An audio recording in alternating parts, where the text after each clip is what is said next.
Hi, and thank you for joining me for this week's Intuition Insight for week of the 22nd of January 2024. I'm Ruth Ann Richards. I'm the creator of the Intuition Connection, author of Reclaim Your Intuition. And I would love more of us to embrace our intuition, listen to our soul, our inner self, our higher voice, all those wonderful things that go on inside us. Because when we do, we feel more empowered. And I would love more people to feel that way, especially women.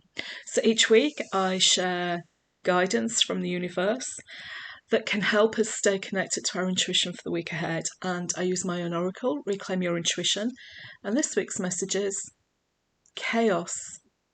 So it comes from the flow voice of Reclaim Your Intuition. The oracle is in sections, and this is the section on flow. And you may be thinking, well, that's counterintuitive. How can chaos be flow? But chaos is part of the flow in life, the ebb and flow of life. Things happen. And we've got wind warnings. It's very kind of like gale winds where I live at the moment. And things get blown about, and flowers get blown about, and new seeds go to new places. And chaos is part of nature. So the first thing I want you to understand is that chaos is just part of the flow. It's part of nature. It's nothing to be feared. Once you understand it, it's not scary. But this chaos, and what this message is about, is the chaos that's happening internally within you. So take a moment, breathe deeply, and I say the word again, chaos inside you. What's going on inside you? What are your dominant thoughts at the moment? What scares you? What worries you? What's keeping you awake at night and stopping you from going to sleep?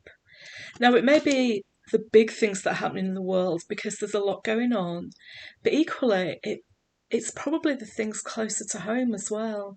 You're worried about your kids, you're worried about your job, are you worried about a relative, a friend, are you worried about yourself and what's happening to you? Inner turmoil is natural at this part of the year. We're still in our soulful winter journey. It is still winter. We're still reflecting and going within. We're spending more time inside. We're spending more time in the dark. So it's natural that this inner turmoil and chaos comes up. But the second thing I want you to remember is it will pass, okay?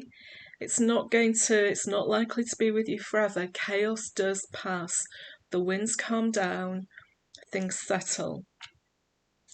So what can you do right now to deal with this internal chaos? Well, in the Soulful Winter Journey, in winter time, it's about noticing, feeling, but not necessarily taking action.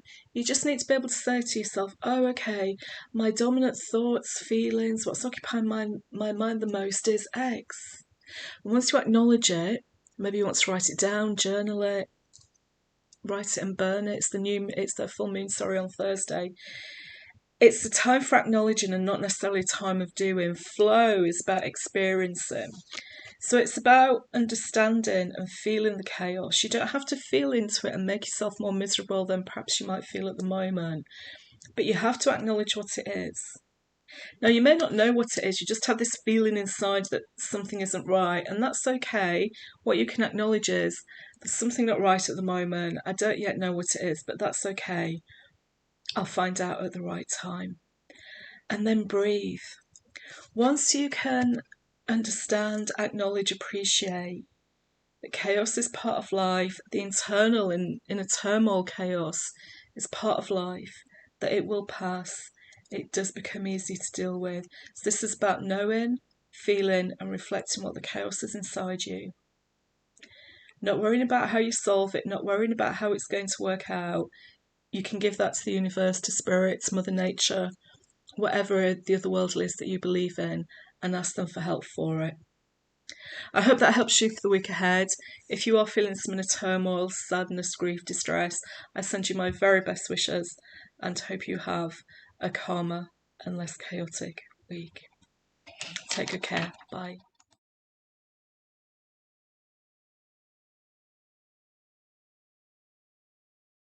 I have a question for you. How is your soulful winter journey going for you?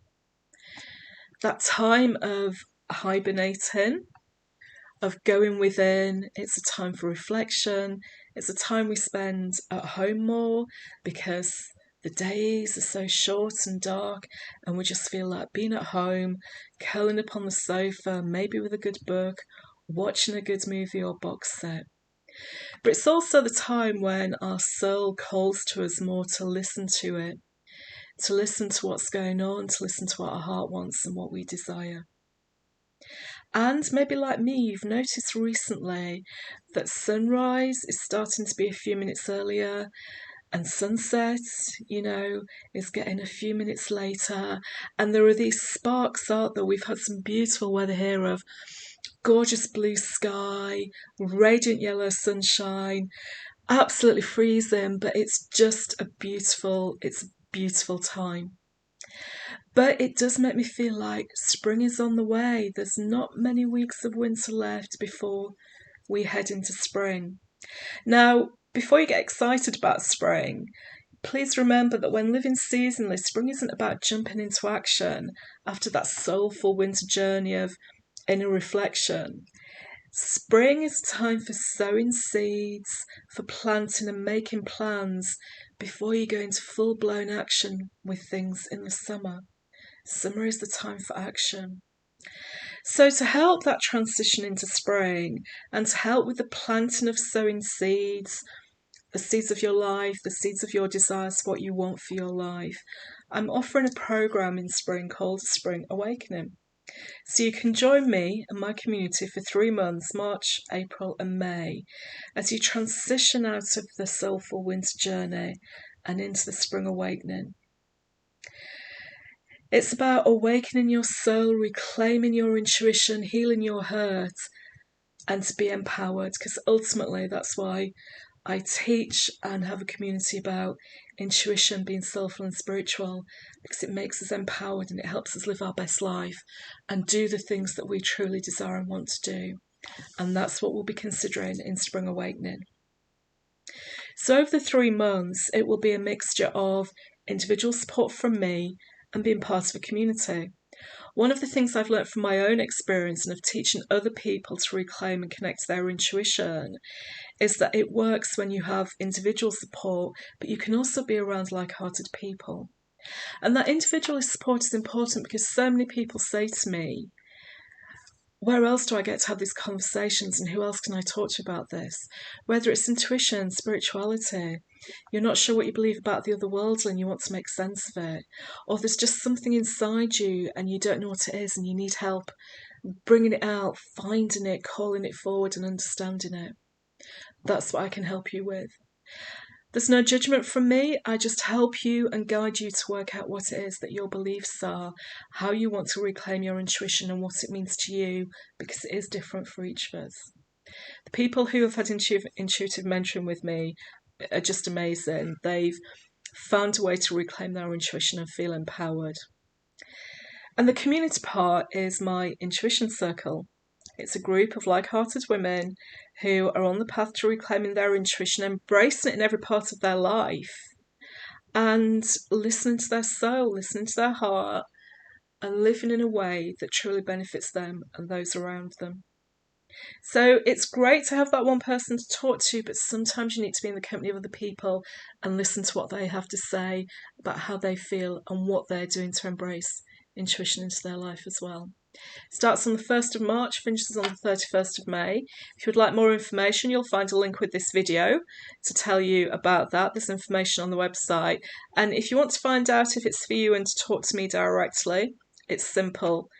You'll see my email with this video. Email me and say, please Ruth, can you call me on and give me your number and I will call you to talk about it.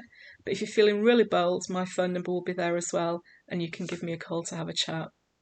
I hope this is of interest to you. Let me have any feedback and I hope that I'll be talking to you soon. Take good care. Bye.